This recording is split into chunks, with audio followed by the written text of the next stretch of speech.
So I'm writing an essay on cats. Cats in art history. I'm an art history major, and this final...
Walagi halagi nilagi no.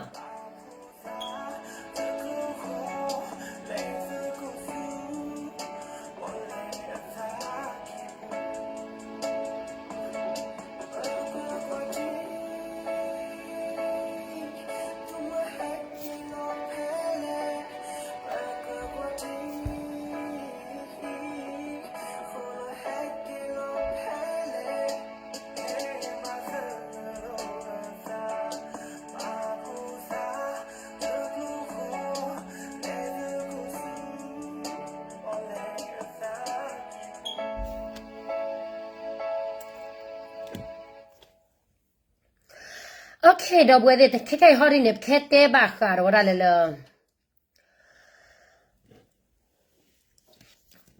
Bajar mini le ni bajar ora le lo. Pwa he so ga ora ngaro ki ye pin ne ko lo chin lo, no.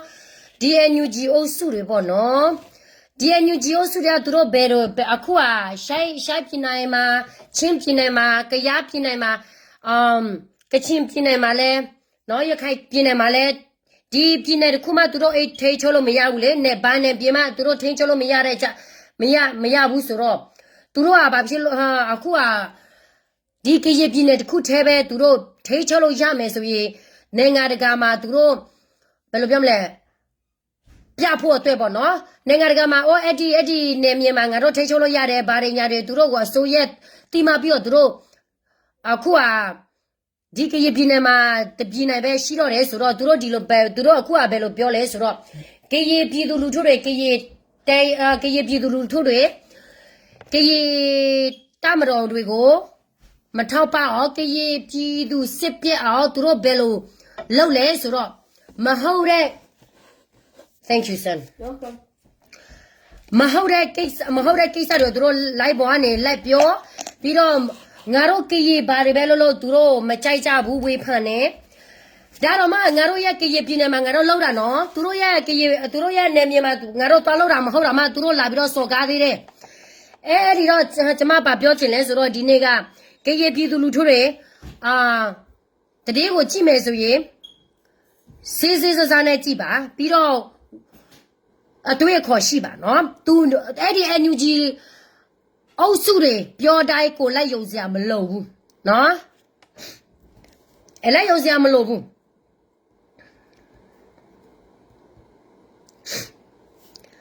အခုကဒီခွေးတောင်စားမဘာပြောလဲဆိုတော့နားထောင်ကျမတို့နားထောင်မယ်လေနော်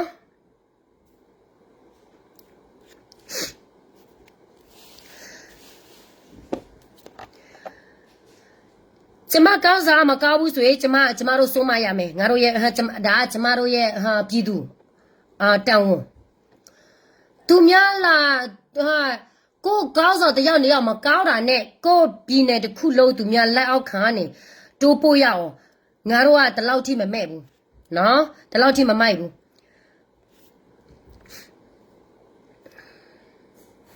I'm right about a lot of things people have zero that they even know is going on. Okay.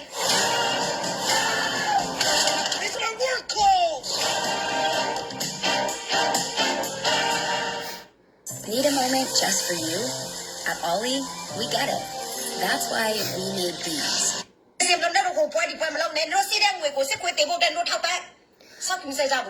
ဆော့ကျူဆက်စလည်းမလုပ်ဘူးလေမမို့နော်ဆော့ကျူဆက်စလည်းကိုပဲစားရှိရေကိုအဲ့ဒီကို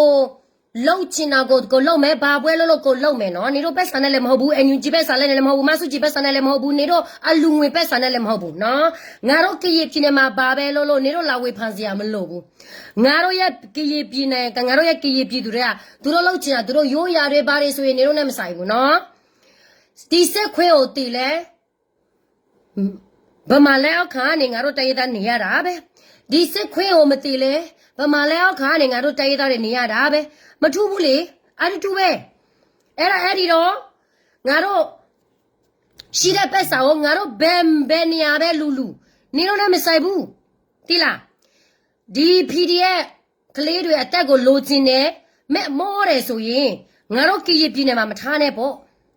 ရှင်းတယ်နော်တလောက်ထိရှင်းတဲ့ဟာမရှိတော့ဘူးနားလေလားBGA ကအောက်ချောင်းနေတယ်လေတမဟာခွန်တမဟာ6က BGA ချောင်းနေတယ်လေငါတို့က BGA ရဲ့ခွေး BGA ရဲ့ဘောမစစ်ခွေးဘာမှမလုပ်ဘူး BGA နဲ့ခွေး BGA ဘောမဆိုရင်နေတို့ထပ်တော်သေးတယ်ဒီလားဗမာကိုစိတ်တကိုတိုက်ပြီးတော့စိတ်တအလောက်ကိုလိုက်လောက်ပေးနေတဲ့လူတွေကနေတို့တွေပဲဒီ BGA ကောင်းဆောင်တွေဒီ BGF ကောင်းဆောင်တွေ DKB ကောင်းဆောင်တွေငါတို့ရဲ့ KNU ကောင်းဆောင်အများအပြားဗမာစိတ်တနဲ့လှုပ်လာတယ်ဗမာစိတ်တတွေကဘယ်လိုစစ်ကူမျိုးနဲ့ဘာတွေလောက်ကြံလဲဆိုတာငါတို့ကရလူမျိုးအများစုသိနေတယ်နော်နေတော့ကြာမှဒီ2022ကတည်းကအာနာတီကြာမှနေတို့တွေကမဆုကြီးနာမည်ကိုတောင်းပြီးတော့လူတွေလက်ခံနေတာပြည်တချို့ပြည်သူကတော့ငပေါ်ဆိုတော့မသိရှာပါဘူးတချို့ပြည်သူကတော့နေတော့ဘာလို့လုံနေတာလဲဆိုတာသူတို့သိနေတယ်အဲ့ဒီတော့မော်ချစ်သူတို့ DKBA တို့နော် BGF တို့ KNU တို့သူတို့ပြည်သူမရှိဘူးဆိုရင်သူတို့စစ်ဆက်ပြီးတော့ တော်လာရေးလှုပ်လို့မရတော့ဘူးလေပြီးသူထောက်ခံလို့ပဲသူတို့လှုပ်လို့ရတာပေါ့နော်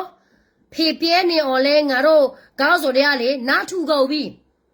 နေချေကုန်ပြီးတော့ဆဲလဲငါတို့အတွက်ဘာမှမဟုတ်တော့ဘူးပြီးတော့ငါတို့နေမြေမှာနေတော့ရဖို့လဲမစူးစမ်းနဲ့ဘယ်တော့မှမရဘူးနော်စစ်တတော်မှနေတော့နိုင်အောင်မတိုက်နိုင်ပဲနဲ့တခြားတိုင်းရသားနေရဲ့နေရာမှာလာနေပြီးတော့လာစော်ကားကတဲ့ကစစ်တပ်ရဲ့အားသာချက်တက်တက်ပဲဒီလား အခုကောက်ကလေးတမ6တမဟာကုံမြဝတီစစ်ခွေးအကောင်လုံးပေါ်တာဖဲနေ BGF ဘာဒီကောက်ွယ်ပေးလဲ အားလုံး ကောက်ွယ်စရာမမလိုတာကောက်ွယ်စရာမလိုဘူးလေဒါသူတို့လောက်ရဟာသူတို့လောက်ချင်တယ်ဟာမြော်လာတော့သူတို့လောက်ချင်တယ်လို့လောက်မယ်လေသူဟာအာနာရှိတယ်လေဘာမှကောက်ွယ်ပေးစရာမလိုဘူးဒီမေအောင်လေကိုငါမေအောင်လေကိုကူညီလဲငါတို့ကြည်လူမျိုးပြည်သူအတွက်ဘာမှမထူးဘူးမဆုကြည်လို့နေတော့လို NUG တော့ကိုလည်းကူညီလဲငါတို့ကြည်လူမျိုးအတွက်ဘာမှမထူးဘူးဘာမှမထူးတဲ့ဟာတစ်ခုစလုံးကိုဘဒုကိုပဲထောက်ပငါတို့ကြည်ပြည်သူကအေးအေးဆေးနေရရတော်ပြီနေတော့လာလို့ပဲငါတို့ကြည်ပြည်သူတွေကဒုက္ခရောက်လိုက်လုံမြောက်လာလို့ပေးမယ်ဒုက္ခလာပေးနေတာနေတော့ပြည်သူကလောက်တိကိုပြီနေရ PDF လှုပ်ရက်တွေကဒီနေ့ငါပပငါဖော်ပြမယ်နော် မင်္ဂလာပါဗျာ အကောင်ဖြတ်ချေဖြတ်လက်ဖြတ်ပဒိန်ချင်းမီဆိုအဲ့လိုမျိုးပဲမဟုတ်ဘူးနော်ကိုရွာရောက်လာလို့ရှိရင်ခွေးတွေအဲ့လိုမျိုးပဲဆက်ဆံမယ် ဟုတ်တယ်လေနေတော့ NUG လူတွေလည်းဒီလိုပဲဟောမှာပြည်သူကိုနှိမ့်ဆက်တယ်ပြည်သူနဲ့ပြဿနာဖြစ်တာကြီးကျယ်ပဲငါတို့ကရေပြည်သူကငါတို့ကရေလူမျိုးပေါ်မှာဒီလိုမျိုးလောက်တာကြားတာမပြောနဲ့နေတော့မှပြည်သူကကွယ်ရေးနာမည်တက်ပြီးတော့ပြည်သူကိုလာပြပြီးတော့နှိမ့်ဆက်ကတဲ့ကနေတော့ဘာတွေလောက်နေတာလဲလောက်စားနေတာလားပြည်သူတွေတိုင်းရသားတွေလောက်မြောက်ကိုလာလောက်ပေးနေတာလားဆိုတာဒါကတော့ပွန်တီအမြင်ပဲလေနော်ပွန်တီအမြင်ပဲဒီမှာကြည့်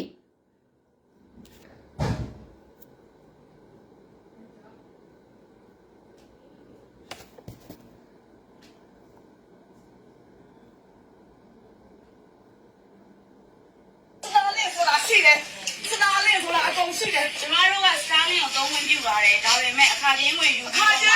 ပြီးတော့လေဘူးမှဝမ်းမလုပ်ဘူးအဲ့ဒါကျမတို့ကအတက်လို့ပါလေအကုန်လုံးသူတို့လိုအပ်တာမှလည်းအကုန်လုံးသူတို့ပါအဲ့ပါပါနော်ကျမတို့မှတက်တည်ဆိုရင်အဲ့ပါပါဟုတ်လိုက်တော့ဒါက PDF တွေနော်ပြည်သူကကွယ်ရေးနာမည်တက်ပြီးတော့ပြည်သူကိုပြနှုတ်ပြနှိမ့်ဆက်တာတိလားဒါတော့မှသူတို့မြေပြင်မရှိဘူးသူများနယ်မြေမှာလာနေပြီးတော့သူများကိုပြစော်ကားတာဗမာချစ်ရဖြစ်တာအမှတကယ်ဆိုရင်လေဗမာချစ်စကားပြပြောရမယ်တိုင်းရသားကိုလာကြိုက်စားပြီးတော့တိုင်းရသားကိုဒုက္ခလာပေးနေတာမဖြစ်သေးဘူးအခုကသူတို့ကိုကျိုးနဲ့သူတို့လှုပ်တာလေသူတို့ကိုကျိုးနဲ့သူတို့လှုပ်တယ်ဆိုတော့အလူရဖို့အတွက်နာမည်ရဖို့အတွက်သူတို့လက်လုံနေတာလေပြည်သူကကွယ်ရေးဖြစ်ပြီးတော့ဒီလောက်ရက်တွေကသူများနေမြေမှာမပြောခင်ကိုယ့်နေမြေကိုယ့်ရဲ့လူတွေကိုပြထဲအောင်ခွေးတောင်စားမရဲ့နေတိုင်းညတာလူလက်ခံပြီးတော့ခွေးဖြစ်ပြီးတော့သူများကိုလက်ပြီးတောင်စားပြီးတော့သူများနေမြေမှာပဲမြင်နေကိုယ့်ရဲ့အုပ်စုကိုထဲမနေကြတဲ့ကနေတို့ရဲ့အုပ်စုနေတို့ရဲ့အကြီးအချင်းကဘာလဲဆိုတာတနိုင်ငံလုံးသိတယ်နော်ဒါကပြည်သူကကြံဖန်လာလောက်တာသူတို့ရှင်းလိုက်မယ်ခုကအရေးပေါ်အုပ်ချုပ်ရေးဥက္ခရာကိုယ်တိုင်ဖမ်းလိုက်တာစပါတာကိုဖုန်းခေါ်လိုက်အခုကျွန်တော်ပြောနေတယ်ဒါ PDF ပြည်သူကကွယ်ရေးစကားနော်ပြည်သူရဲ့ကကွယ်ရေးစကားမာလာနဲ့မတူဘူးလားဟမ်စစ်တပ်ကိုတိုက်နေတယ်ဆိုဘာဖြစ်လို့စစ်တပ်ရဲ့အရေးချင်းစစ်တပ်လောက်ရက်တွေကနေတော့လိုက်လောက်နေတာလေအဲ့ဒါကြောင့်မလို့ကျမတို့ပြောနေတယ်လေအတူတူပဲဆိုနေမှနေတို့ဘက်မှာတွားနေတို့ဘက်မှာငါတို့ရှိနေလို့လေ မနိုင်တဲ့ဟာကိုပြည်သူကိုငါတို့ချင်းမထက်ချင်ဘူးသိလားဒီမှာနေရ PDF ပြည်သူကာကွယ်ရေးတဲ့ပြည်သူကိုပြန်နှိစက်တာဖြည့်ရှင်းလိုက်လေဒီကိစ္စနော် ဆိုင်တဲ့လူတွေပြောလိုက်ဗျာနော်ရှင်းရှင်းလေးပဲခုဒီအိမ်နဲ့ဆိုင်တဲ့လူကိုပြောလိုက်လေသူတို့ရရှိ ဒီ ပြော မှာ လိုက် ချီအောင်သူကောင်းတယ် ဓမ္မတော့ ရာချီအောင်ပေါ်နေပြီဆိုတာခေါင်းကရာချီလေးကိုကြည့်သူရောဆောအားကျလို့လေကိုကြည့်သူရောလေ ဘာလဲဒီစကားလိုက်ခဲလာတယ်တော့ နော်အဲ့ဒီတော့ကရေပြည်သူတွေတိဖို့လိုတယ်ဒီຫນွေဦးတော်လာရေးကပြည်ပြက်တော်လာရေးမြန်မာနိုင်ငံလုံမြော့ဖို့အတွက်လောက်ပေးတာမဟုတ်ဘူးဒီမြန်မာနိုင်ငံလုံမြော့ဖို့အတွက်သူတို့လောက်ပေးမယ်ဆိုရင်တော်လာရေးလားနိုင်ငံရေးလားတိုးတက်မှုရှိကိုရှိလာရမယ်ဒီ9နှစ်အတွင်းမှာအခုကဘာမှမဖြစ်လာတဲ့အပြင်သူတို့အချင်းချင်းပြပြကြသူတို့အချင်းချင်းအလူငွေတွေလူကြသူတို့အချင်းချင်းဝဲပြည်သူတွေကိုလက်ပြီးတော့ဖမ်းလက်ပြီးတော့ရိုက်အေးတွေချားတွေလိုက်သိမ်းဒါမျောလဲလောက်ရက်တွေနေတော့ပြောတော့မျောလဲလောက်ရက်တွေကပြည်သူကိုအကြမ်းဖက်နေတဲ့ဆိုဒါတွေကဘာတွေလဲဟမ်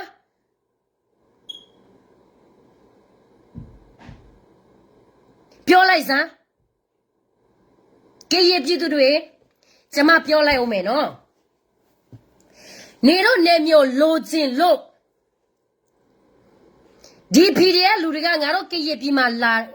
ကြည်ရပြည်နိုင်မှာလာတာဘာလဲငါတို့ရဲ့တဲရီသားနော်ငါတို့ရဲ့တဲရီသားတွေကဘာတွေလောက်နေတာလဲဘာတွေကြာနေတာလဲဆိုတာသူတို့စိတ်ချင်လို့သူတို့တလာလာလောက်ပေးတာဗမာတွေကဘာလဲဆိုတော့အောင်စားကြတဲ့အောင်စားခိကြတဲ့ကစကားတခုအောင်စားထားခဲ့ဘူးတယ်နော်သူများအကြောင်းလိုချင်တယ်ဆိုရင်နေတို့မျက်နှာသူများရိုက်တော့မှရက်ခံရမယ်ဆိုတာဒါကအောင်စားပြောထားတဲ့စကားအခုကငါတို့ရဲ့ကောင်းဆောင်တွေငါတို့ရဲ့ကြည်ပြည်နာဘာပဲလုံးမင်းအောင်လာကိုလုံးတိတယ်လို့ဒီမဆုချီအုပ်စုတွေလာကိုလုံးတိတယ်အဲ့ဒီတော့ဘယ်ငါတို့ကဘယ်တော့မှတော်လာရဲ့အောင်မြင်ပါလေသူများကိုယူတာလွယ်တယ်လေတမိုင်းမှာပြကြည့်အကြံလို့ကျင်နေဆိုရင်နင့်နာခံရမယ်နော်ကတဲ့ကအခုကဖီတဲ့တွေကငါတို့ကရပြည်နယ်မှာလာတယ်ကချင်ပြည်နယ်မှာလာတယ်ချင်းပြည်နယ်မှာလာတယ်လာငါတို့ဘာပဲလို့သူတို့တိခံနေကြတဲ့ကအဖြစ်ပဲအတေလက်တိခံနေတိခံလက်တိခံနေဒါအဖြစ်တွေပဲကြည်တို့ရဲ့နော်အောင်တော့တော့ပါပြည်သူကကွယ်ရကိုခေါ်ပြီးတော့ပြည်သူကိုလက်ပြီးတော့စော်ကားနေကြတဲ့ကသူတို့တွေကဘာလဲဆိုတာပြည်သူသိဖို့လိုတယ်နော်ဒီမှာကြည့်မမို့ဒါတော့နေဘယ်လိုဖြေရှင်းမလဲနေရပြည်သူကကွယ်ရဘာစင့်တားလဲဆိုတာကိုပြကြည့်စမ်းကရပြည်နယ်မှာလာပြီးတော့အော်မနေနဲ့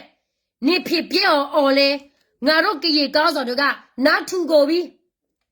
နေကိုစောက်ကြည့်မဆိုင်လို့ဘေးကနေထားပြီးတော့သူတို့အလုပ်သူတို့ဆက်လုပ်နေတာ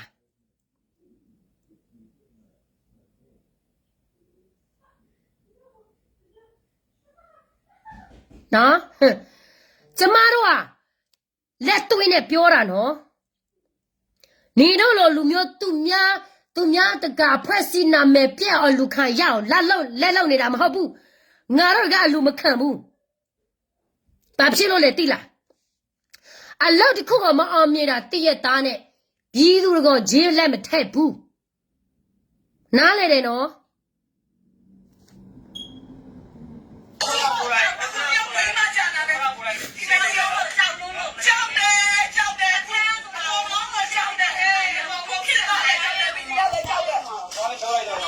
နော်တွေ့လားမင်းဟော်လာလဲကြောက်တယ်ဖီဒီရဲတွေလဲကြောက်တယ်အဲ့ဒီတော့ပြည်သူကကွယ်ရေးနာမည်တက်ပြီးတော့ဘာတွေလောက်စားနေတာလဲဆိုတာကိုယ့်အစစ်တန်းကိုယ့်အမြင်ကိုယ့်ရဲ့အလုပ်တွေကဘလောက်ထိအောက်တန်းကြလဲဆိုတာ ပြတွေးကြည့်ကရင်ပြည်နယ်မှာလာမစော်ကားနဲ့ကိုရအောင်စတော့မကိုထေးမနိုင်ပဲနဲ့နော်အခုကငါတို့ကရင်ပြည်နယ်မှာစိုးတယ်ကွာဟုတ်တယ်ကားဆိုရတချို့ကားဆိုရမကောင်းဘူးဟုတ်တယ်လက်ခံနေဒါပေမဲ့သူများနေမြန်မာသွားပြီးတော့စိုးမိုးနေတာမဟုတ်ဘူးလောက်စားနေတာလည်းမဟုတ်ဘူးအခုအနေတော့သူများနေမြန်မာလာပြီးတော့လာလောက်စားကြတဲ့ကအရှက်မရှိတဲ့ဟာတွေနော်ပြည်သူကကွယ်ရေးကြတဲ့ရှက်တိုက်လိုက်တိလား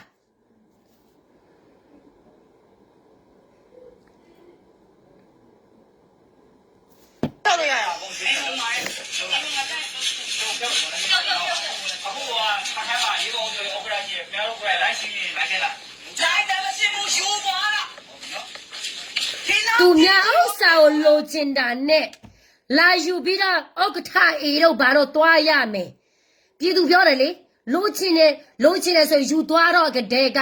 နေတို့တွေကပြည်သူအတွက်ရက်တီပေးနေတာမဟုတ်ဘူးနော်မင်းအောင်လေကိုကြဆော့လောက်မယ်ဆို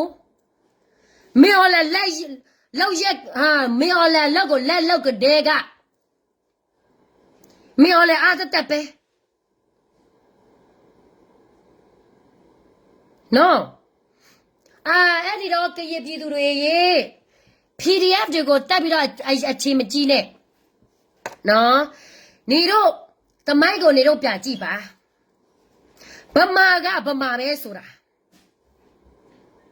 မဆုကြီးပဇာနဲ့မဆုကြီးပြောနေတာနော်ဗမာဆိုတာဗမာပဲတဲ့ပြီးတော့သူရဗီဒီယိုဖိုင်တစ်ခုရှိသေးတယ်ကြည်ဟာကျမကြည့်တာဟာကျမတွေ့ရတာကြာပြီသူများပြောတယ်ဒီမြန်မာပြည်မှာဒီမိုကရေစီရမယ်ဆိုရင်နေဘယ်လိုလုပ်မလဲပေါ့နော်မဆုကြည်ပါဖြစ်လေဗမာနိုင်ငံဆိုတာဗမာပဲအုပ်ချုပ်ရမှာပေါ့တဲ့အခုအဒီခွေးတောင်စားငါတို့ရကရေပြည်သူလူထုတွေကဘာဖြစ်လို့ဗဟန်ဒီမဆုကြည်ကိုလိုက်ပြီးတော့အထင်ကြီးနေတာလဲဘယ်အကွဲနဲ့လဲဟမ်ဘယ်အကွဲနဲ့လဲ तू ကဘာတွေများငါတို့ကရေပြည်သူတွေလောက်ပေးနေလို့လေအောင်တော့ရှိစမ်းမှာကရေပြည်သူရဲ့ဒီမမိုးလိုမျိုးမတောက်ခိုင်လိုမျိုးဗမာကျုံဖြစ်ချင်တယ်ဆိုရင်သူတို့ကိုပဲသူတို့ဖြစ်ခိုင်းမှာဘာမှမဖြစ်ဘူးဒါပေမဲ့ကျမပြောနေတာကတော့သူတို့ဒီလိုလောက်ရက်မျိုးလောက်ကတဲ့ကသူတို့တွေကဘာတွေလောက်နေတာလဲဘယ်လိုအစ်စ်တမျိုးလဲဆိုတာနင်တို့သိဖို့ပဲ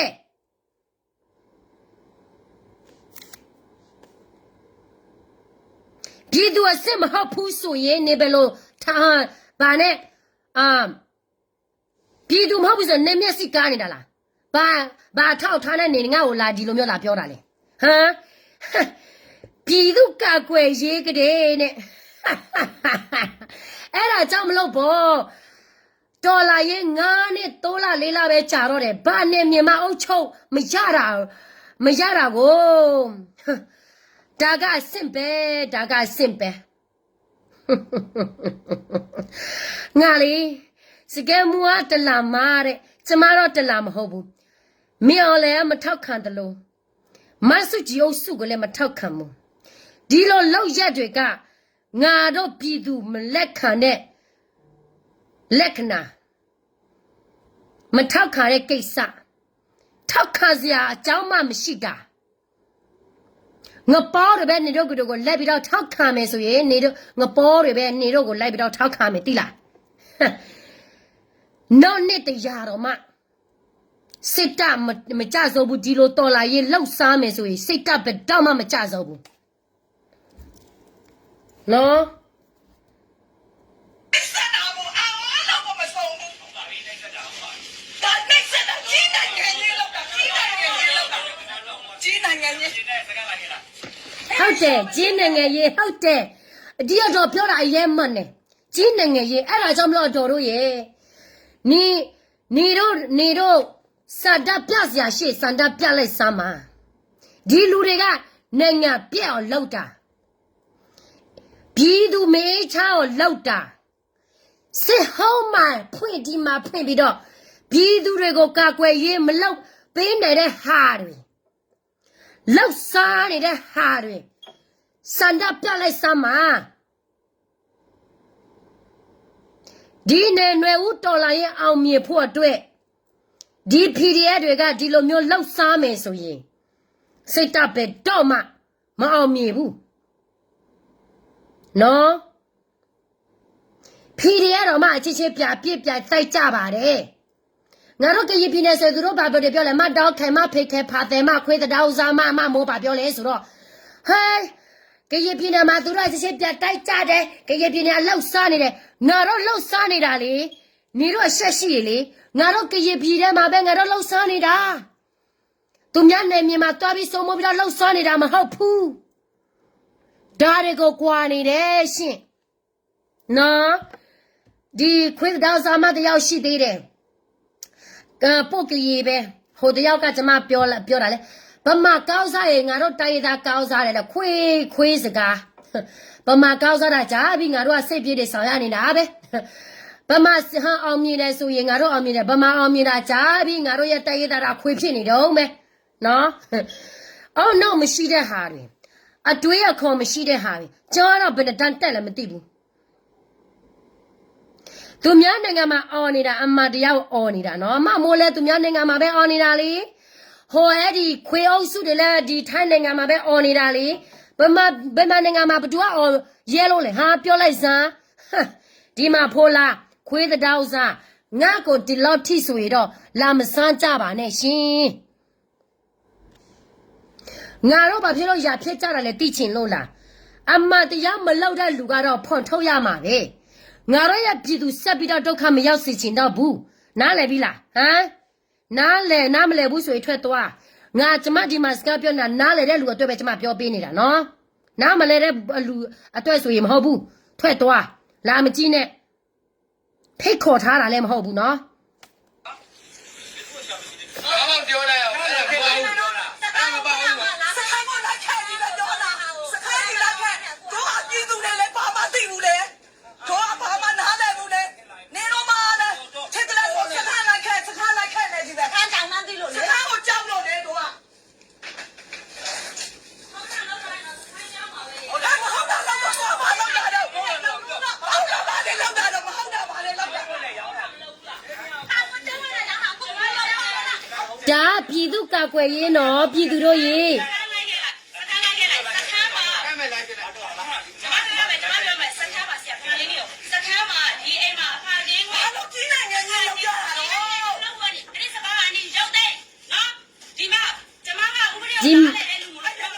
ဥပဒေကိုနားလည်တဲ့လူတဲ့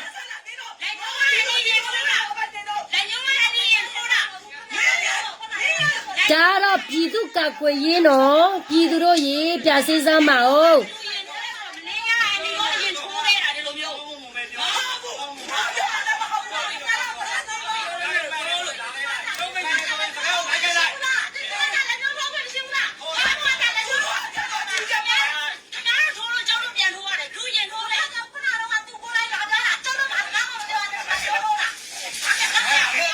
ဒီမှာကြည့်နော်ပြည်သူတို့ရေဒါကတော့ຫນွေဦးတော်လာရဲလောက်ခံလာမသိဘူးအန်ယူဂျီလောက်ခံလာမသိဘူး PDF ကပြည်သူကာကွယ်ရေးလောက်ရက်နော်ကြည့်ပါဦးပြည်သူကိုကာကွယ်မယ်တဲ့မျော်လေကနေအခုကမျော်လေလောက်ရက်ကိုသူတို့လက်လောက်နေတယ်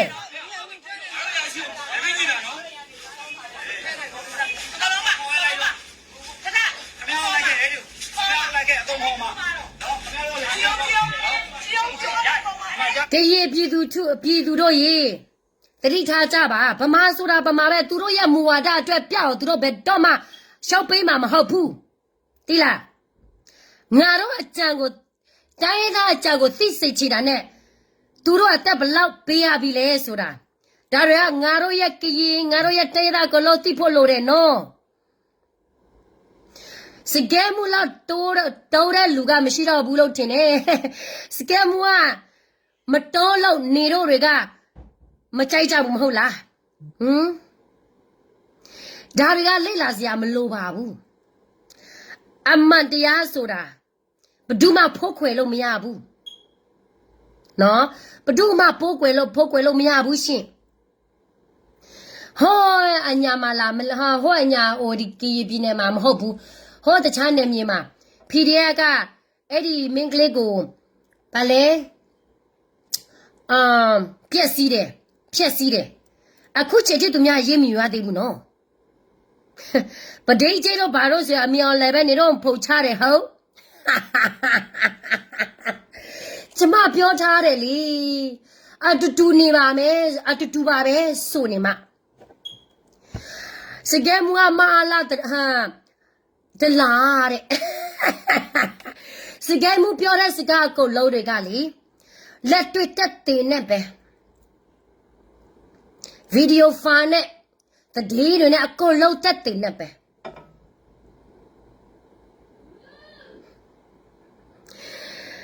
လူဆိုတာလေနိုင်ငံရေးဆိုတာဒီလိုပဲသူများလှုပ်ရှားလာတာကြာနေပြီ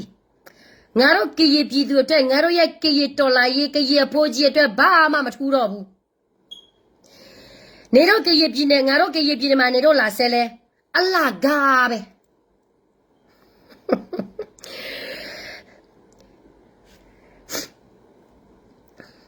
နော်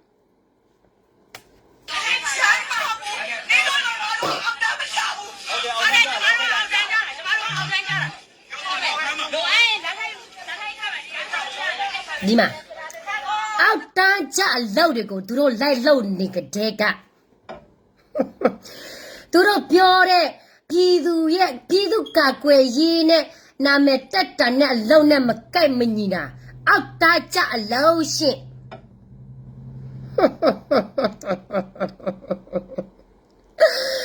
စောင့်မြေကြိုက်တယ်ဆိုလာမကြည့်ပါနဲ့ကျမလိုက်ကိုနော်စောင့်မြေကြိုက်တယ်ဆိုလာကြည့်ကြတဲ့ကကျမကိုမြင်မှာပေါ့ရှင်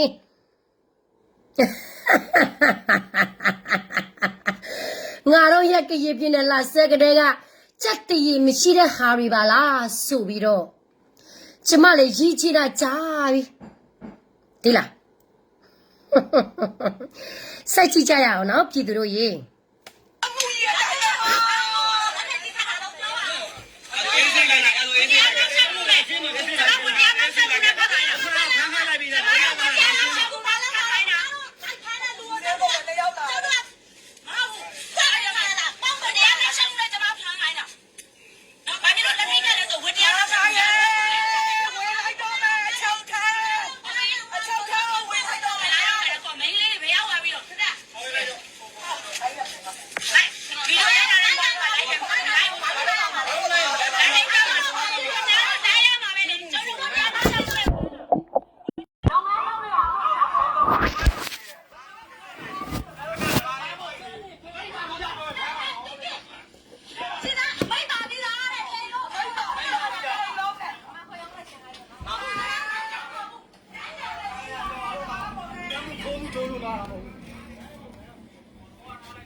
သူများဗီဒီယိုဖိုင်ရှိတော့မှသူတို့ညင်းသေးတယ်နော် ဒီလိုမှမချမ်းနဲ့တော့ အကဲကဲအောင်မြောက် နင်းနေရေးလာခဲ့လိုက်အကုန်လုံးဟုတ် ဟောကြီးနိုင်နေနေပါလားဟာ ဗီဒီယိုဖိုင်ရှိတော့မှသူတို့ညင်းသေးတယ်နော်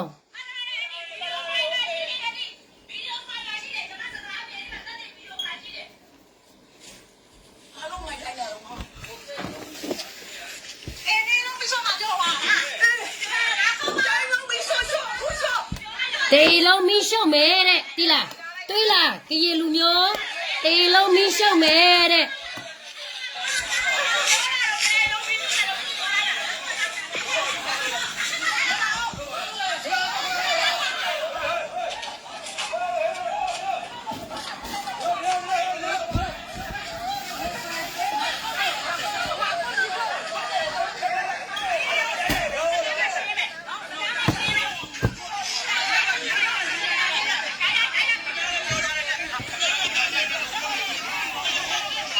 နော်မီး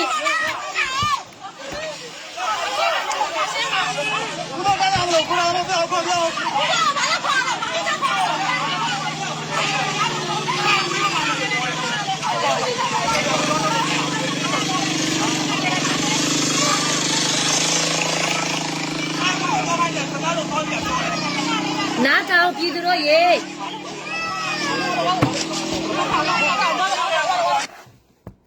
နော်တလောက်ထိစိုးတာတိလားဒါဆိုရင်အခုနိုင်ငံရဲ့ဘယ်လိုဖြစ်သွားပြီလဲတယောက်ကလာလက်နဲ့ကယ်ပြီးတော့ပြည်သူကိုနှိပ်စက်တယ်မြို့လည်းကဲလဲလက်နဲ့ကြီးတုံးပြီးတော့ပြည်သူတွေကိုဘိုးကျဲတယ်ငါတို့ကရေကောင်းဆိုတချို့လက်ဒီလိုပါပဲဒါဆိုရင်ဒီမြန်မာနိုင်ငံမှာအေးချမ်းရေးရနိုင်မလားဒီမိုကရေစီရနိုင်မလားပြစင်းစားကြည့်စားပြည်သူတို့ရေနော်လောက်တာရှိရလောက်နေတာမဟုတ်ဘူးဒီမှာရေချီလို့ချီနာပါအဘွဲ့ထောက်ပြီးခုပြီးနော်ဆက်ပြောမယ်နားထောင်နော်အမတရားဆိုတာလူတိုင်းမကြိုက်ကြဘူးဒါပေမဲ့ပြောမှဖြစ်မှာလीငါတို့ရဲ့ပြည်သူငါတို့ရဲ့တေးသားကိုတလောက်ထိကြေးချနေတာတော်ပြီးတော့နော်တော်တော့နေတော့ဖက်ဒရယ်ပြည်တော်စုသွားမယ်ဆိုစိတ်မာတဲ့ဒီမိုကရေစီသွားမယ်ဆိုမင်း online နဲ့စကားပြောလေနေတော့ဗမာအချင်းချင်းပြန်ညစ်ကြလေဗမာအချင်းချင်းမညစ်ပဲနဲ့ငါတို့တေးသားစီမှာပဲလာပြီးတော့ငါတို့တေးသားတွေလာစောကဒါတွေကနေတို့လှုပ်ထားနေတဲ့ဟာတွေဟို1900ဘလောက်လဲအောက်စားလှုပ်လာရင်မရကြတဲ့ကနေတော့လှုပ်လာတာငါတို့ရဲ့တေးသားအတွက်ဆိုရင်ဒါတွေကဘယ်လိုပြောမလဲအတိတ်မဟုတ်တော့ဘူးအကုန်လုံးတိကိုကြပြီနော်အဲ့ဒီတော့ဆက်ပြောဖာတယ်မမောနော်ဆက်ပြောဒီမှာနေရလူတွေနော်ပြည်သူကကွယ်ရေးတဲ့ဒီဟာသုံးနှစ်အတွင်းမှာလောက်ပေးမဲ့ဘာတွေညာတွေပြောတလိုက်တာတကယ်ကြတော့ဘာမှအောင်မြင်မှုမရှိပြည်သူရဲ့လက်ပြေးထွက်ပြေးဒီမှာပြေးဟိုမှာပြေးလဲဘာတွေညာတွေငါကျမရဲ့ပြည်သူပဲတေးအလကားတင်ရတယ်နော်စိတ်မဖွင့်နဲ့လေနင်တို့စစ်ဖွေးမျောလဲကြိုင်းမှာပေါ့နင်တို့စင်ဖွေးလို့မျောလဲလာကျဲတာဒါလည်းမျောလဲဘယ်လိုပြောမလဲသူလဲသူ့ဘက်မှာလဲ research ရှိနေတာပဲနင်တို့နေမတထဲမတနေတာကိုဒီမှာခဏလေး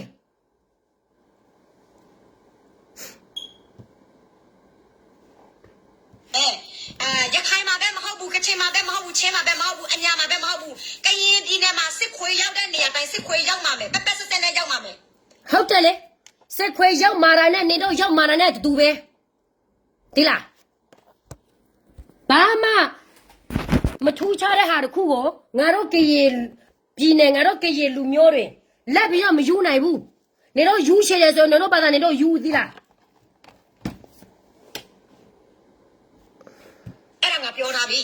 အခုရောက်လာနေပြီလေမပြေးတဲ့သူကတော့ခံမယ်အဲ့ဒါပဲစီလေ ဟုတ်တာဘာနေတော့လာဖွင့်နေတာကို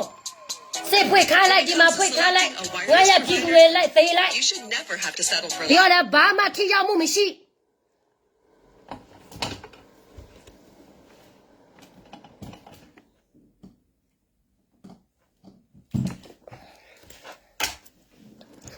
သူများနာမည်မှာသူများလက်မခံ လူများလက်ခံချင်လားမလက်ခံချင်လားမသိဘူးလာနေ လက်ချီပွဲတော့ငါတက်ဆဲတဲ့တောင်မန်တမအဲ့ဒီလူငယ်ခေါင်းဆောင်တွေအဲ့ဒီလက်ချီပွဲကိုဖွင့်နေတဲ့ခေါင်းဆောင်တွေရဲ့မန်တမရွာတွေစစ်ခွေးဝင်လာကုန်ပြီသူတို့ရွာတွေလည်းနော်စစ်ခွေးတွေလာတော့ဗလဲခိုးစားလူရဲ့မီဆိုဖြစ်နေပြီအခု ဟုတ်တယ်လေဟောမှာငါပြထားတဲ့ဗီဒီယိုလေနေတော့လူတွေလည်းဒီလိုပဲလုပ်နေတာပဲလေဘာထူးနေလို့လဲစစ်ခွေးလာတာလဲလူလိုက်ခိုးလဲစားလဲပြန်လဲတိုက်လဲရိုးတွေတိုက်ခါလိုက်နေတော့လဲဒီလိုပဲပြည်သူစီမှာသွားလဲမိရရှုံမဲတေးလုံးမိရှုံမဲဘာတွေညာတွေလိုက်ဖမ်းမဲဒါပဲလေမဟုတ်ဘူးလား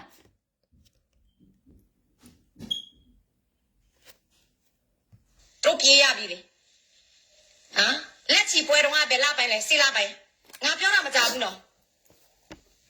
အဲ့တော့ငါရဲ့ပါစကငါတို့ရွာတွေအဲ့လိုမျိုးထိအောင်ငါကြိတ်တာမဟုတ်ဘူး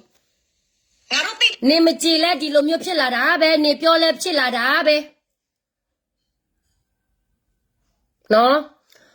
ပြည်သူကာကွယ်ရေးနာမည်တက်ပြီးမှပြည်သူကိုပြစော်ကားတာတွေကမြော်လဲဒီလိုမျိုးလောက်တာဘာမှမြော်လဲအတွက်ဘာမကြည့်ဘူးနော်လှုပ်ရှားနေတဲ့လူတော်မှလှုပ်သေးတယ်လေမြော်လဲမာလာတို့နေတို့ခေါ်တဲ့စစ်ကောင်စီတို့နေတို့ခေါ်လဲအကြမ်းဖက်လဲနေတို့ခေါ်တယ်ဟုတ်တယ်မဟုတ်လား तू နာမည်နဲ့လိုက်အောင် तू လုံနေတယ်လေနေတော့မှနာမည်နဲ့လိုက်မှမလောက်တာ လေခွေးကလူစိတ်မရှိဘူးခွေးကရောက်มาတယ်အဲ့ဒီခွေးကရောက်တဲ့နေရာပဲပြည်သူနှိမ့်ဆက်မယ်ပြည်သူကိုတတ်ပြမယ်ပြည်သူကိုဒုက္ခပေးမယ်ဆိုတာငါပြောတယ် ဒါကတော့နေ့ရက်အဲ့ဒီဗီဒီယိုစုပဲနေပြောမယ်လို့ထင်တယ် နေတို့စီးတဲ့ငွေကိုစစ်ခွေးတေဖို့တဲ့တို့ထောက်ပဲစောက်ကြည့်စကြဘူးအော် BGA ကအောက်ချောင်းနေတယ်လေတမဟာခွန်တမဟာ6က BGA ချောင်းနေတယ်လေငါတို့က BGA ရဲ့ခွေး BGA ရဲ့ဘောမစစ်ခွေးဘာမှမလုပ်ဘူးဟုတ်အခုကောက်ကလေးတမဟာ6တမဟာခွန်မြောက်ဒီစစ်ခွေးအကောင်လုံးပေါ်တာဖဲနေ BGA ရဲ့ဘာဒီကောက်ွယ်ပေးလဲပေါ်တာလိုက်ဖန်နေတဲ့စစ်ခွေးကို BGA ကအဲ့ဒီပေါ်တာလိုက်ဖန်နေတဲ့စစ်ခွေးကိုပြန်တော့လုံခြုံရေးလုပ်ပေးတယ် ဟုတ်တာပေါ့မေကျမပြောထားတယ်လေကရပြည်သူတို့ရေမြော်လန်နဲ့လှုပ်လဲမြော်လန်နဲ့လှုပ်လဲဗမာနဲ့လှုပ်တာပဲမဆုကြီးအတွက်လှုပ်ပေးတဲ့ဖြီတဲ့တွေလည်းပဲຫນွေဦးတော်လာရေးလဲဗမာနဲ့လှုပ်တာပဲနော်မကွာတဲ့နှစ်ဖွဲ့ကိုဘာမှမထူးနေတဲ့နှစ်ဖွဲ့စီနဲ့စလုံးကိုတာတဲ့ဖွဲ့စီကိုကတ်ရမှာပေါ့မဟုတ်ဘူးလားဒါမှကိုယ့်ရဲ့ပြည်သူလိုချိုရေးရှိမှာလေနေတော့ကိုပဲလိုက်ရောပြီးတော့စိတ်ဟောမှသွားဖွဲ့ဒီမှာသွားဖွဲ့ပြီးတော့ဘာလိုချိုရဲမှပြည်သူအတွက်လို့မပေးနိုင်တဲ့ဟာကြီးစားမလောက်ဘာမလောက်ဘာမှမရှိတဲ့ဟာဘာအတွေတွေကိုတိုက်မလဲဟမ်နေလို့ရဖီတော့မဟုတ်မှာအာပြည်သူတွေရဲ့ကျွန်တော်တို့ကူညီပါဦးအေးကြီးလားဘာလဲစားလားရိတ်ခတ်လားဒီလိုပဲလက်တောင်းမယ်ဆိုဘာလို့ဘယ်လိုမျိုးလဲကြဆုံးမလဲမကြဆုံးနိုင်ဘူးလေနေတို့ရဲ့အားနဲ့ချက်နေတို့ပြကြည့်စားမြော်လဲဘတော်မှကြဆုံးမှာမဟုတ်ဘူးဒီလိုတော်လာရေးလောက်မယ်ဆိုရင်ဟမ်ငါတို့တမငါတို့ကရပြည်နယ်မှာငါတို့ဘဒုကောစားပဲဖြစ်ဘဒုအချုပ်လက်အောက်ခံမှာပဲဖြစ်ပြည်သူနေနိုင်တော်ပြီပေါ့နေတော့အပူမပါဘူးနေတော့ဗမာချစ်ချစ်ရဖြစ်တာတိုင်းရသားနဲ့မဆိုင်ဘူးဗမာချစ်ချစ်ရဖြစ်တာဗမာချစ်ချစ်ပြန်ညစ်လေဘာဖြစ်လို့တိုင်းရသားတွေလာပြီးတော့ဒုက္ခလာပေးနေရတာလဲပြီးတော့လဲဘောကနေအော်နေငါကြလာချင်တယ်တခုတည်းနဲ့လာဘောလာချင်တယ်ဆိုရင်ဗမာပြည်သားနိုင်ငံခြားရောက်တာအများကြီးအချစ်ချစ်ရဖြစ်ပြပြီးမှနိုင်ငံခြားရောက်တာဒီလိုမျိုးဆိုရင်လူလေးလားညာလားဆိုတာပေါ်ထားပြီးသားအခုဟာချစ်သူဝေယောက်ျားတို့အမပါစလိုတို့ချစ်သူဝေတော့အကုန်လုံးရောက်ကုန်ပြီနိုင်ငံခြားမှာတော်လာရေးလုံးလာလူအကုန်လုံးရောက်ကုန်ပြီနိုင်ငံခြားမှာအေးနဲ့ချန်နဲ့ငါတို့ကအမေရိကန်နေတာနော်16နဲ့ကြော်တယ်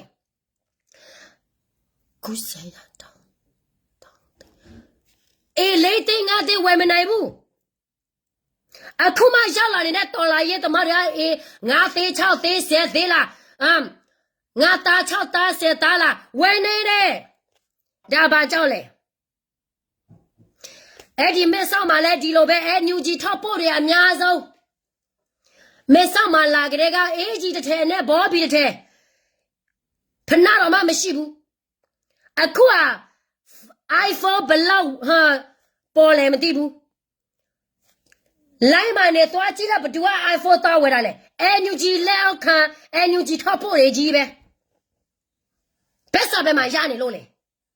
အလုံးမမလုံးဖဲနဲ့အလူငွေတစ်ခုထဲပဲနဲ့လက်ပြီးတော့ဟိုအိတ်ရောက်ဒီအိတ်ရောက်နဲ့လောက်စားနေတာလူသားသိတယ်ဒီဒေါ်လာရေးရလေစီးပွားရေးဒေါ်လာရေးအဲ့ဒါကြောင့်မအောင်မြင်တာလေသူများကဒီမှာလောက်စားဟုတ်မှာလောက်စားဆိုရင်ဒီဖာတယ်မမောကလည်းပြောတယ်သူ့ရဲ့ energy လောက်စားနေတာတော့သူပစ္စမဟာဘူးငါတို့တရေပြင်းနေမှာငါတို့ဘာပဲလို့လက်ချီဘွဲလာဖာဘွဲလာဖာဘွဲလာဘာဘွဲဖြစ်နေတော့နဲ့ပဲနေတော့ဗမာနဲ့မဆိုင်ဘူးကရေ PDF တွေဟိုဂျိတ်ဘာလဲဟိုငါတို့ကရေကောင်းစော်တွေကဘာလဲအသေးထိုးထဲတယ်ပါတယ်ညာတယ်နေတော့စိရသားနဲ့ဘာဖြစ်လို့ဒီကရေပြည်မှာစိုက်ပြီးတော့နေနေတာလဲမနေနဲ့လေနေတော့ဒီမှာလို့မရှိဘူးတကယ်အမှားတကယ်ဆိုရင်NUG လက်အောက်ခံ PDF ဆိုရင်ဒီမှာမနေတဲ့ဘူးကရေပြည်နယ်ကိုလာပြီးတော့ဒုက္ခပေးနေတဲ့ဟာပြီးတော့ကရေတော်လာရေးတွေကရေတို့ပြည်သူကပြပြီးတော့စော်ကားသူများတမင်ကိုလာစားပြီးတော့သူများတမင်ကိုလာစားပြီးတော့သူများကိုပြပြီးတော့စော်ကားပြကြိုက်ဘဝတွေမြင့်သူများဒီလိုမျိုးစကားပြောမယ်ဆိုရင်ဒီကောင်မပညာမတတ်ပါမတတ်နေတော့ဘာတွေတတ်နေလို့လဲငါဇွဲတရားတော်မှထော်ထွက်ကောင်ဒီရဲမင်းတွေရောက်လဲမိမနဲ့ရှုပ်ဘာနဲ့ရှုပ်ထပ်ပေါ်လော့ပြီးတော့ဟိုမှာလို့ဒီမှာလို့ဘာတော်လာရေးအောင်မြင်ပါလေပြီးတော့အခုလဲ PDF တွေများများပြ BGM မှာဟာဝင်နေဘာဖြစ်လို့လဲသူရောဒီနေတော့ရလောက်ရက်အောက်ချုပ်ရေးမကောင်းတော့ဗောသူများအောက်ချုပ်ရေးမကောင်းဘူးဆိုရင်ဒီနဲ့ဒါမြဘာတွေညာတွေဒီ KNU ကောင်းစားဘာတွေညာတွေနေတော့အောက်ချုပ်ရေးကောင်းတယ်ဆိုရင်နေတော့ PDF လည်းကွဲမှာမဟုတ်ဘူးအခုက PDF တွေများများပြကွဲနေကြတယ်အချစ်ချင်းတော်မှအလူဝင်နဲ့နော်အလူဝင်နဲ့ရဖြစ်ပြီးတော့အခွန်ဝင်နဲ့ရဖြစ်ဒါတွေကအော်မြင်တဲ့စရိုက်တခုမှမတွေ့ရဘူးမပါဘူးဒီကရပြင်းမှာနေမဆက်ခေနေရဲ့ NUG လက်အောက်ခံပြရဲ့အရေးဆုံးမလဲဟိုတိလားပြည်သူနာမည်ကိုတက်ပြီးတော့ပြည်သူကိုပြန်နှိပ်စက်ကတဲ့ကအောက်တန်းချနေပြောတော့ဒီဟန်ဒီကရအဖိုးကြီးတာဗမာမတဘာလဲစာမတပေမတနေရစာဘလောက်တနေလို့လဲမမိုးနေရဘယ်နဲ့တပြီးနေလို့လဲ Please free us Suji she said နေဘလောက်ကြက်နေလို့လဲဒီစာနေရချာနေကိုရေးပေးတာပဲထင်တယ်အင်္ဂလိပ်နဲ့ဖေခါတာ10နှစ်15နှစ်ကျော်တယ်တလောက်အင်္ဂလိပ်ပြောမတတ်တဲ့ကနေရဘလောက်ထိညံ့နေတာလဲဆိုတာနှစ်ကိုနေသိနော် please free us Suji she said please help us Suji please help နေတလောက်ထဲစာတတာနဲ့ကိုအချင်းမကြီးနဲ့နေအခုကသူများကြုံမလို့ပဲခိုင်းစားနေလို့နေကိုမမိုးရေတော်လက်တာသူများနည်းနည်းပါပြောတာနဲ့ကိုအချင်းမကြီးနဲ့တိလာဟာမပညာမတက်တဲ့လူတယောက်ဆိုတာသူများကြီးထဲတာလွယ်လေးပဲ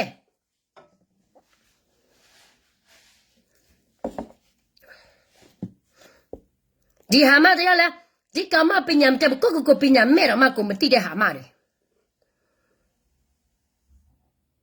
နော်ငါတို့ကရဖို့ကြီးပက်စာဘယ်မှာပဲရဘယ်မှာပဲရုပ်ဘယ်အဲ့ဒီမြေအွန်လိုင်းနဲ့ဘယ်လိုပဲဟိုဘယ်လိုပြောမလဲညင်နေတို့လည်းမဆိုင်ဘူးနေတို့ဖွင့်တာຫນွေဦးတော်လာရေးအောင်မြင်အောင်နေတို့စူးစမ်းလိုက်ဟိုအရေးစူးစမ်းလိုက်ဟိုကရပြင်းနေမှာလာပြီးတော့မစော့ကားနဲ့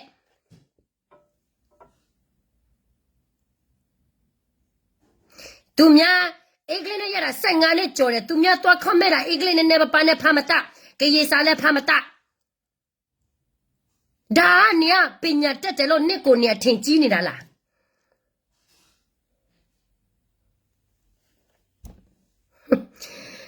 ကိုကတော့ထင်ကြီးမှာပေါ့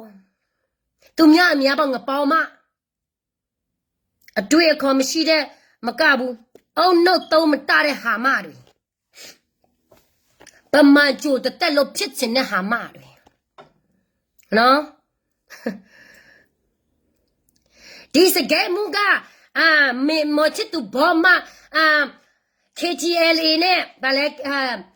KG ကတူလေအာမီနဲ့မချစ်သူလို့နဲ့အလောက်တူလောက်နေတယ်ကျမဒီလိုမျိုးစကားပြောတာနေတော့တင်တာကျမတော့ KGLA ဘောမဆိုတော့ကျမကရေပြည်သူတက်ရက်တီပေးနေတာ KGLA နဲ့မချစ်သူတို့အလုပ်တွဲလို့ရမှာလားတွဲလို့မယ်ဆိုရင်ငါတို့ကရေချစ်ချင်းပဲဘာဖြစ်လို့လဲကိစ္စမရှိဘူးဗမာနဲ့တွဲမလို့တော်ပြီဗမာဆိုတာဗမာပဲမဆုကြည်ပြောထားတယ်မဆုကြည်ဘာပြောလဲဆိုတော့ဒီမှာနားထောင်ဒီသူဘာပြောလဲအကြံဖဲလူဘာတွေညာတွေဆိုပြီးတော့လေ2010ခုကတည်းကမဆုကြည်ကစစ်တပ်နဲ့ပေါပြီးတော့ရခိုင်ပြည်နယ်မှာဘိုးနဲ့သွားကျဲတာမဆုကြည်လက်ချက်ပဲလေ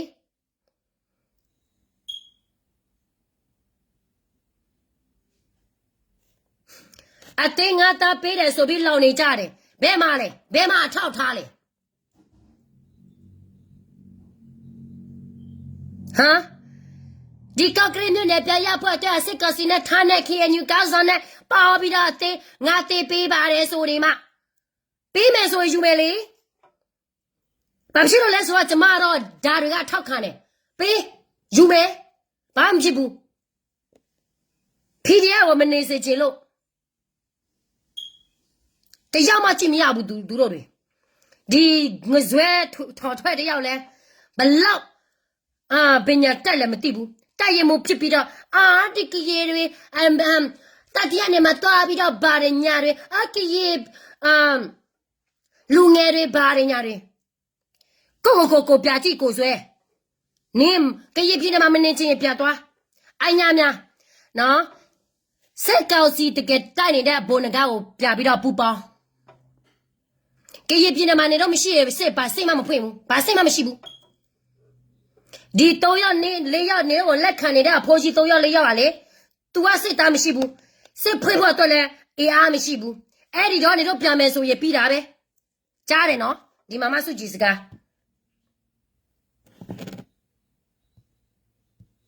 တူရာဟာကချင်းကရားကရင်ချင်းဗမာမွန်ရခိုင်ရှမ်းဆိုတဲ့တိုင်းရင်းသားတွေစုဖွဲ့ပြီးတော့မှဖြစ်တည်နေတဲ့နိုင်ငံမြန်မာနိုင်ငံ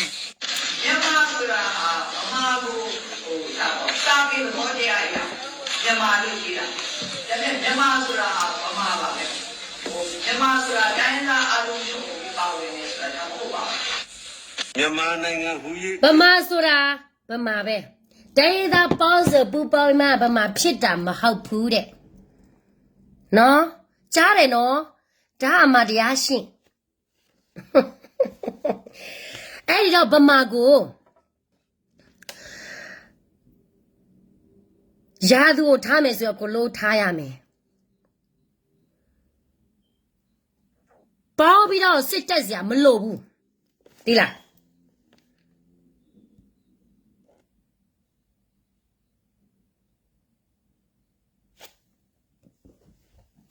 နော်ရှင်းမဲ့ဗမာဆိုတာဗမာပဲတဲ့တိုင်းသားပေါင်းမှဗမာဖြစ်တာမဟုတ်ဘူးတဲ့အဲ့တော့ဒီမြန်မာနိုင်ငံမှာမြန်မာနိုင်ငံပဲခေါ်ချင်တယ်တိုင်းသားပေါင်းစုံနဲ့ဟာပြည်တော်စုမခေါ်ချင်ဘူးဆိုရင်ဒါဗမာဆိုတာဗမာပဲဆိုပြီးတော့အဖြစ်ပေါ်နေတာပဲလေနော်မတောက်ခိုင်တော့မမောရအန်ယူဂျီအဖွဲ့စီကျမကိုဘလောက်ပဲစစ်စဲကျမရဲ့ကရပြည်သူတက်ပဲတော့မှနောက်ဆော့ပြီးတော့မရက်နောက်မဆော့ဘူးဆက်ပြီးတော့ရက်တီနေအောင်ပါပဲနေတော့လေလို့မရတော့ကျမရက်တီအောင်ပါပဲဆက်လင်းဂျီတဲ့ငါတို့ကရပြည်မှာနေတော့အချုပ်ဖို့အတွက်နိုင်ငံတကာမှာပြဖို့အတွက်မစော့ကအမစေးစားနဲ့တော့တယ်မှမထဲနဲ့တိလား ဒါအမှတရားပဲနော်ဒါအမှတရားပဲမကြိုက်ဘူးတချို့လူကတော့စကဲမှုကဒီလိုမျိုးစော်ကားတယ်သွေးခွဲနေတာမဟုတ်ဘူးရှင်တကယ်ပြောနေတာအမှတရားကိုသူများမကြိုက်ကြပါဘူးနော်နားလေတယ်နော်ဒီကေကြီးကလေလူလေးလူညာဖားတဲ့ဂေါ်တဲ့မတာတိတဲ့နေတို့ရဲ့ energy ထောက်ဖို့တွေအများပြမင်းမတယောက်တည်းပဲရှိနေတာမဟုတ်ဘူးဖောက်ပြတဲ့လူတက်ပဲ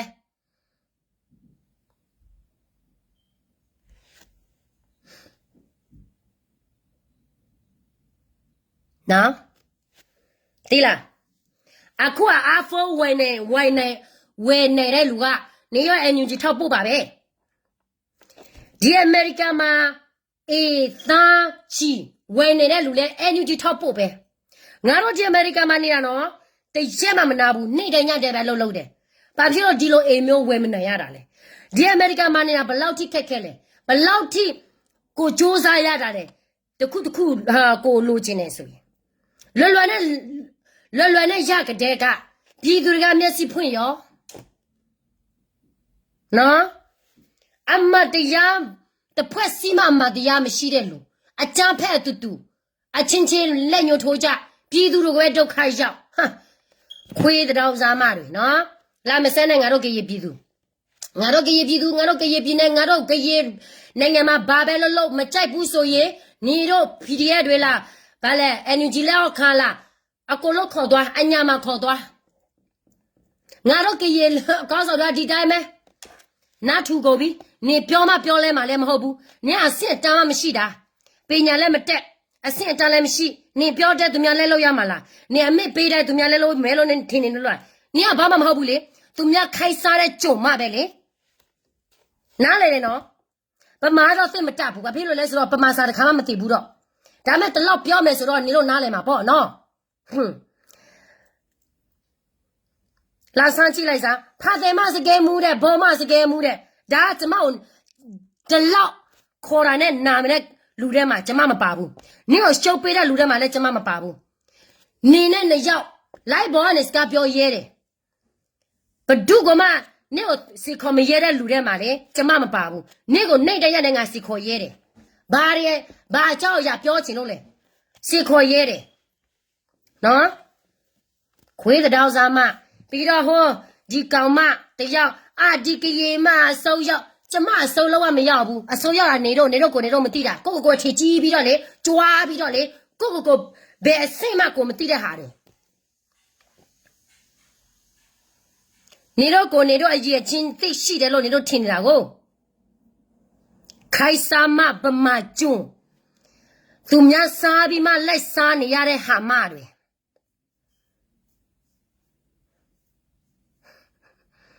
နော်တလောက်ဆိုရင်နား